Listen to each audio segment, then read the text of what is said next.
তুই আর তোর স্বামী মিলে তো এই সংসারে আগুন লাগিয়ে ছেড়েছিস। হ্যাঁ, মা আজকে বুঝতে পারছে না যে কাল কেটে কত বড় কুমির এনেছে, কিন্তু একদিন ঠিক বুঝবে যে মতুর বাবু এই সংসারের কত বড় সর্বনাশ করেছে।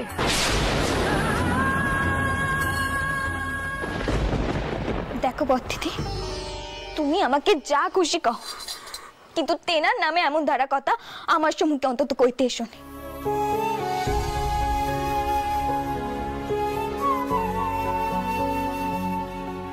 তিনি মেয়েদের অন্য দ্বারা মান দেন, তাদের ছোট ভাবেন না, এতে তেনার দোষ কি?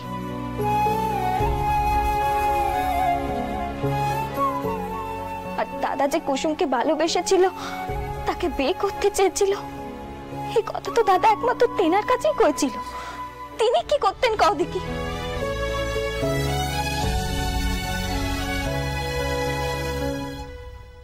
চটকুকে, এটা দেখে বেশ ভালো লাগছে যে স্বামী তোকে স্ত্রী বলে মর্যাদাই দেন নে, তার মধ্যে এত গুণ তুই দেখতে পাচ্ছিস। তা কিছুদিন আগে অপমানে সংসার ছেড়েছিলি না? এই কদিনে এমন কি হলো যে স্বামীর জন্য তোর দরদ একদম উতলে উঠছে?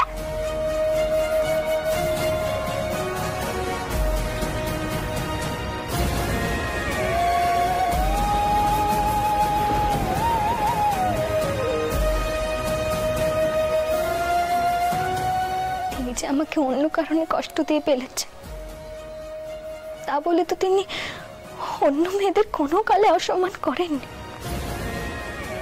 তিনি যে সেই স্থিতিকে মান দিতে গিয়ে আমাকে আঘাত দিয়ে ফেলেছেন, এ কথা কি করে তোমাকে বোঝাবো বদ্দিদি?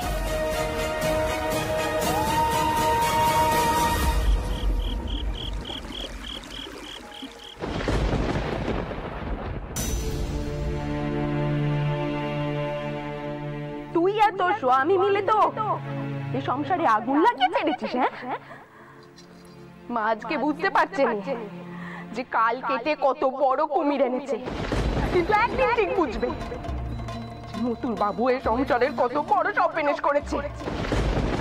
তিনি মেয়েদের অন্য দ্বারা মান দেন, তাদের ছোট ভাবেন, এতে তেনার দোষ কি? কিন্তু আমি তোকে স্ত্রী বলে মর্যাদাই দেন নে, তার মধ্যে এত গুণ তুই দেখতে পাচ্ছিস।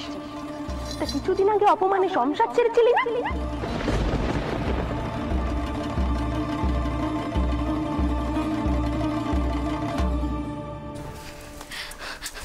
চলো কুকি, তুই আমাকে বলতো কি হয়েছে?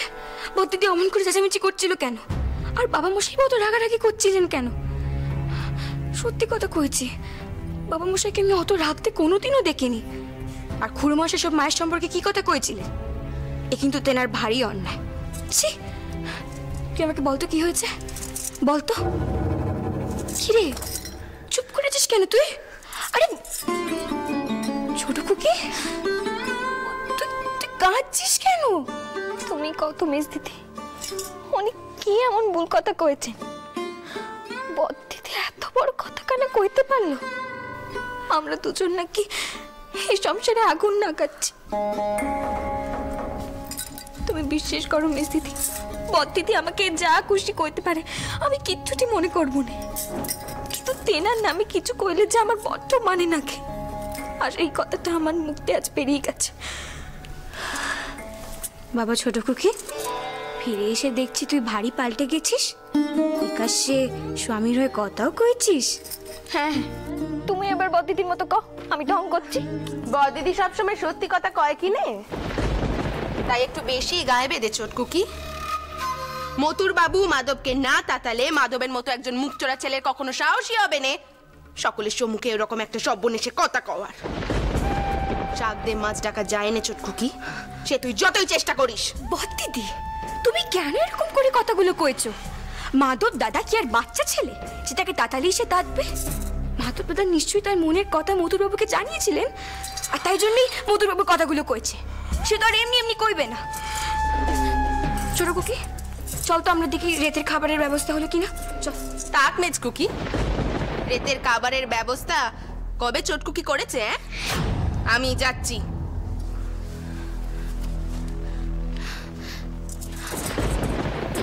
মেয়ে, তুই এরকম মুখ গোমরা করে থাকিস না। জানিস তো তোর বদ দিদির কথা বলার ধরনটাই ওরকম। রাগ করিস না তো, চোখ মুচ, চোখ মুচ। বাবা, মেয়ের মান হয়েছে দেখো, স্বামীর সম্পর্কে একটা কথাও তিনি সহ্য করতে পারছেন না।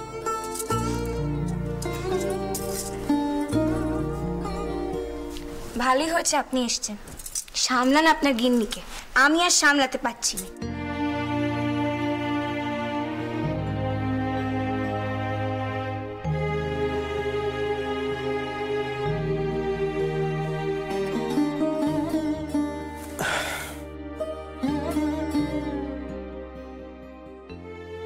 কেন শুধু শুধু বড়দিদির সাথে আমাকে নিয়ে কথা কাটাকাটি করতে গেলে? জানোই তো বড়দিদি আমাকে পছন্দ করেন না। এরপর আবার ভাববেন আমি তোমার মন বেশি দিচ্ছি। আপনি আগ বাড়ি কেন এত কতক্ষণ কইবেন? মানে এ বাড়ির সমস্যা এ বাড়ির লোকজনের মেটাতে দিন, যাদের সমস্যা তারা মেটাক। তাছাড়া বরজামাইদা তো আছেনই, তিনিই দেখবেন। আপনি মাঝখান থেকে কেটেও মরবেন, আবার কথাও শুনবেন কেন? আপনার কি কোনো মান সম্মান নেই নাকি? কিসে কম আপনি? আপনি জামা কাপড় পাল্টে নিন, আমি আপনার খাবার এই ঘরে নিয়ে আসছি। খাবার ঘরে আপনাকে যেতে হবে না। আচ্ছা শোনো শোনো, আচ্ছা বলো তো, এতটা রাগ করার কি কোনো মানে আছে? এতটা রাগ করার মতো কিছু ঘটেছে? ঘটেছেই তো। আমার সম্মুখে আপনার নামে কেউ মিথ্যে বদনাম করলে আমার সহ্য হয়নি। আপনার মান সম্মান না থাকতে পারে, আমার আছে। এটুকু তো জানেন, আপনার মানেই আমার মান।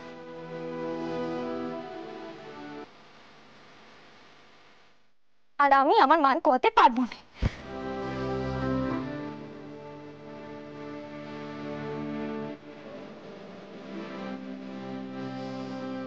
কিন্তু আমি তো তোমাকে কোনো সম্মানই দিইনি জগদম্বা। তুমি এত সহজে আমার মান অপমানকে নিজের বলে মেনে নিলে।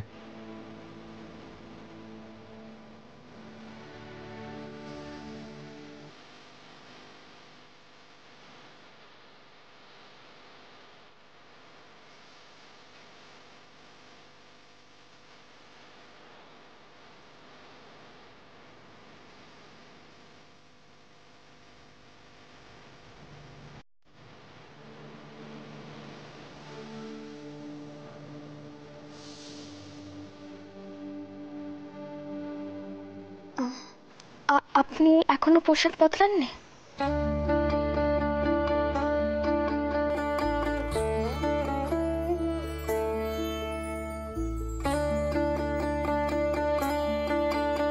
তুমি ঠিক কথাই বলেছো জগদম্বা। আমি ভাবছি কাল বিচার সভায় আমি থাকবো না।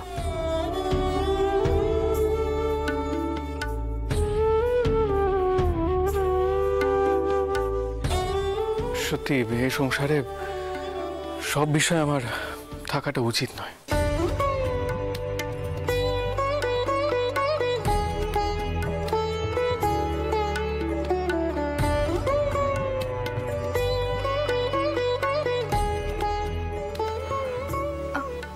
আপনি কি আমার কথায় রাগ করলেন? না, একটু রাগ করিনি। আমি শুধু ভাবছি এই বাড়ির ছোট কুকি কি করে এত বড় হয়ে গেল।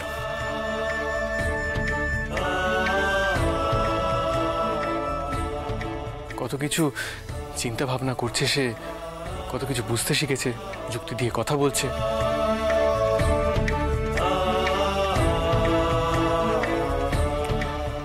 আমি বোধহয় তোমার উপর বড্ড রাগারাগি করি, তাই না?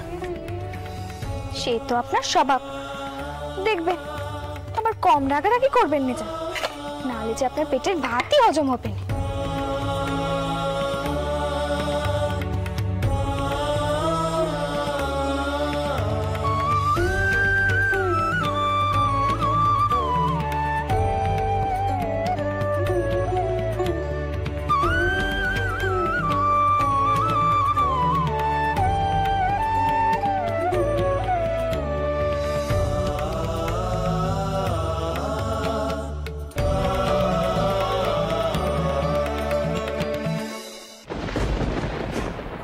আসুন আসুন তর্কালঙ্কার মশাই, আসুন আসুন। শাস্ত্রী মশাই আসুন, আপনারাও আসুন আসুন। তর্কালঙ্কার মশাই আপনি আসন গ্রহণ করুন। শাস্ত্রী মশাই আপনিও বসুন, আপনারাও বসুন। আপনারা সমাজের মাথারা যে দয়া করে এখানে পদধূলি দিয়েছেন তার জন্য আমি ধন্য। না এসে উপায় বা কি ছিল অভয়বাবু? আপনার বৌঠান এবং দাদা দুজনে মিলে এর আগের বার ব্রাহ্মণ সমাজকে বিভ্রান্ত করে এখানে নিয়ে এসেছিলেন। ভেবেছিলেন খুব বড় কঠিন একটা শিক্ষা দেবেন আমাকে, কিন্তু ধর্মের কল বাতাসে নড়ে। ধর্মাধর্ম বিচার না করে কাজ করার ফল এবার বুঝতে পারবেন আপনার দাদা। অর্থের জোরে মানুষকে সাময়িক ভুল বোঝানো যায় ঠিকই, কিন্তু তা কখনোই চিরস্থায়ী হয় না। মানুষের ধর্মের ধ্বজাকেই আঁকড়ে ধরে। কোথায় আপনার দাদা এবং বৌঠান? ডাকুন তাদের, ডাকুন ডাকুন ডাকুন অভয়বাবু। ও হ্যাঁ, ভালো কথা, ওই বিধবা মেয়েটিকেও কিন্তু এখানে উপস্থিত থাকতে হবে। আগে সকলেই থাকবেন, আপনারা যা বিধান দেবেন সেই অনুসারেই কাজ হবে। নমস্কার নমস্কার তর্কালঙ্কার মশাই। শুনলাম আপনারা নাকি আমার বাড়িতে এক বিচার সভা বসাতে এসেছেন, কিন্তু ক্ষমা করবেন তর্কালঙ্কার মশাই, দেখুন আমি যতদূর জানি বিচার করার অধিকার শুধুমাত্র কোম্পানি বাহাদুরের। তাই কোম্পানি বাহাদুরের রাজত্বে আপনারা ঠিক কি ধরনের বিচার করতে এসেছেন, আর আদৌ আপনাদের বিচার করার অধিকার আছে কি না? শুনুন, বেশ, আপনারা যখন বিচার করতে এসেছেন তখন করুন, শুনি আপনাদের বিচার। ব্যঙ্গ করছেন? এই ব্যঙ্গ করার ফল কিন্তু আপনি ঠিক সময়ে পেয়ে যাবেন।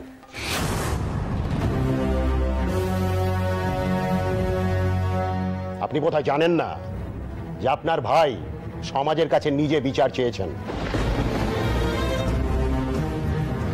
তাই বিচারক হয়ে এখানে আমাকে আসতে হয়েছে।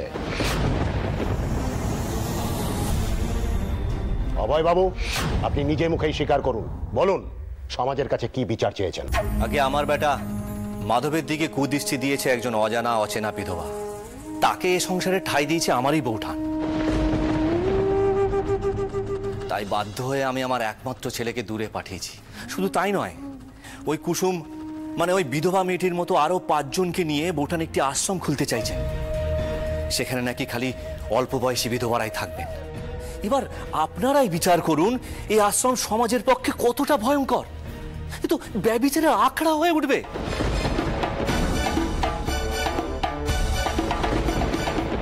কাঁচা বয়সের বেটা ছেলেরা কি আশ্রম থেকে দূরে থাকতে পারবে?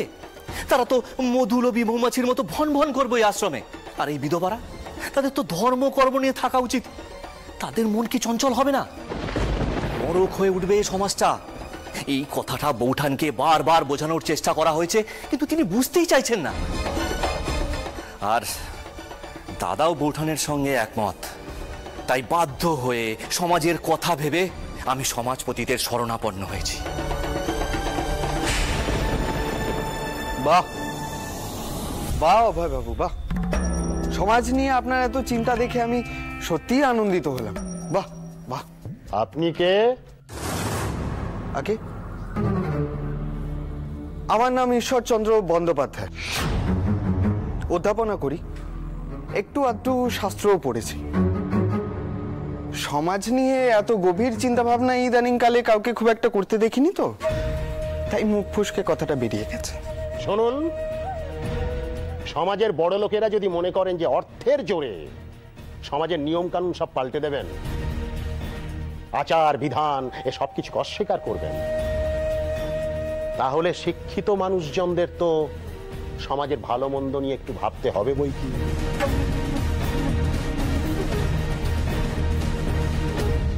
দাসমশাই, আপনার স্ত্রীকে প্রশ্ন করুন যে কোন বুদ্ধিতে তিনি এমন এক সৃষ্টি ছাড়া আশ্রম তৈরির কথা ভাবলেন।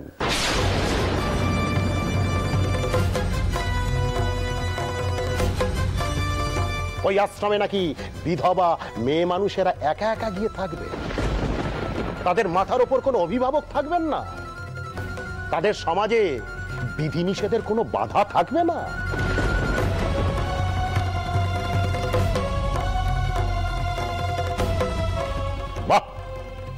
বাহ বাহ বাহ বাহ।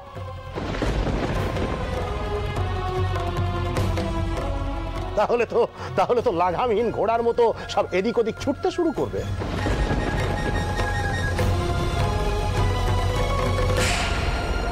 এই কথাখানেই তোর মাকে আমি কইছিল, মনে করিস না তখন আমার কোনো কথা কানে তুলল না। এবার পুচুক বাউনদের বিদিন কেমন হয়, ধাক্কা খাক, তারপর যদি শিক্ষা হয়। তুমি এখনো ভাবো যে আমার মায়ের শিক্ষা হবে? সত্যি চোরটাক মা, তুমি পারো বটে। পেন নাম হয় তক্কালঙ্কার মশাই। আপনি যে প্রশ্নখানা করলেন তার উত্তরে আমি এবার একখানা প্রশ্ন করছি, কিছু মনে করবেন না।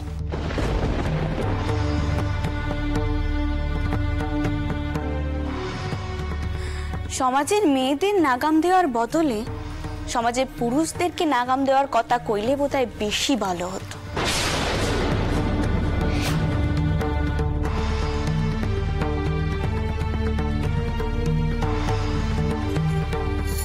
এই অসহায় বেদভাড়া আর কি নাগাম ছাড়া হবে বলুন তো? দুবেলা দুমুটো খেতেই তো পায়নি। তাই কইছি, এই অসহায় বেদবাদের উপর আর কত বিধি নিষেধের নাগাম চাপাবেন বলুন তো আপনারা? দাস মশাই,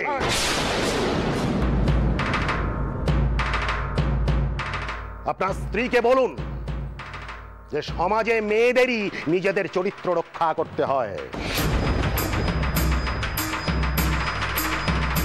স্ত্রীকে আমি দেখেই বুঝলুম যে কেন আপনার কনিষ্ঠা কন্যাকে চরিত্র দোষ কাটাতে প্রায়শ্চিত্ত করতে যেতে হয়েছিল। মাফ করবেন তর্কালঙ্কার মশাই, এখানে যে কারণে আপনারা বিচার সভা ডেকেছেন সেখানে পিসিমার শিক্ষাদান বা তার কনিষ্ঠা কন্যাটিকে নিয়ে আলোচনা করা যায় না। ভগবান, এখন আবার ছোট কুকির প্রায়শ্চিত্তের কথা হচ্ছে কেন? উঠছে তো মায়ের কারণে। মা তো যে চেয়ে বেপদকে ঘরে ডেকে এনেছে। আর তাছাড়া চোটকুকি যে কাণ্ডখানা করেছিল সে কাণ্ডখানা তো সোজা কাণ্ডি নয়। শুনুন, এই আপনাদের মতো দ্বিচারী ব্রাহ্মণরাই ব্রাহ্মণদের সর্বনাশ করছে। ওই যে কথাই আছে না, ঘরের শত্রু বিভীষণ, এই আপনারা হলেন তাই। আমি তো বুঝতেই পারছি না যে কোন বুদ্ধিতে আপনি দাস মশাইয়ের স্ত্রীর হয়ে সালিশি করছেন, যেখানে ওনার উচিত ছিল যে সমাজের কল্যাণের স্বার্থে একজন চরিত্রহীনা বিধবাকে শাস্তি দিয়ে আনো, যাতে সমাজে আর 5 জন বিধবার একটা শিক্ষা হয়। কিন্তু তা না করে তিনি তার জন্য একটা ঘটা করে আশ্রম খুলছেন।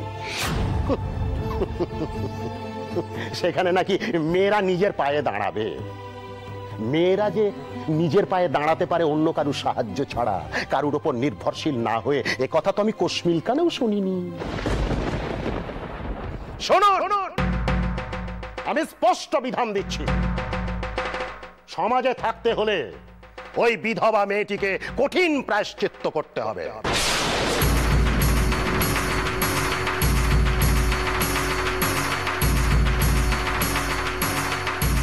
বিধবাদের বিধি নিষেধের মধ্যে থাকাটাই নিয়ম, আর নিয়ম ভঙ্গ হলে ফুটন্ত দুগ্ধ অথবা ঘৃত গলায় ঢেলে সর্বাঙ্গ শুদ্ধ করতে হয়।